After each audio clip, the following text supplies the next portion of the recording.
英语不好，在美国生活，最怕的就是打电话预约家电维修，电话一接通全是英文，听不懂也描述不清问题，常常弄错各种重要信息。其实只要你用了 AI Phone， 就可以跟外国人无障碍交流了。我来给你展示一下。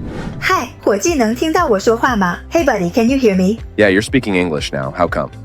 我用的 AI Phone， 它能实时翻译我们的通话。I'm using this AI phone. It translates our talk instantly. Sounds great. How do I download it?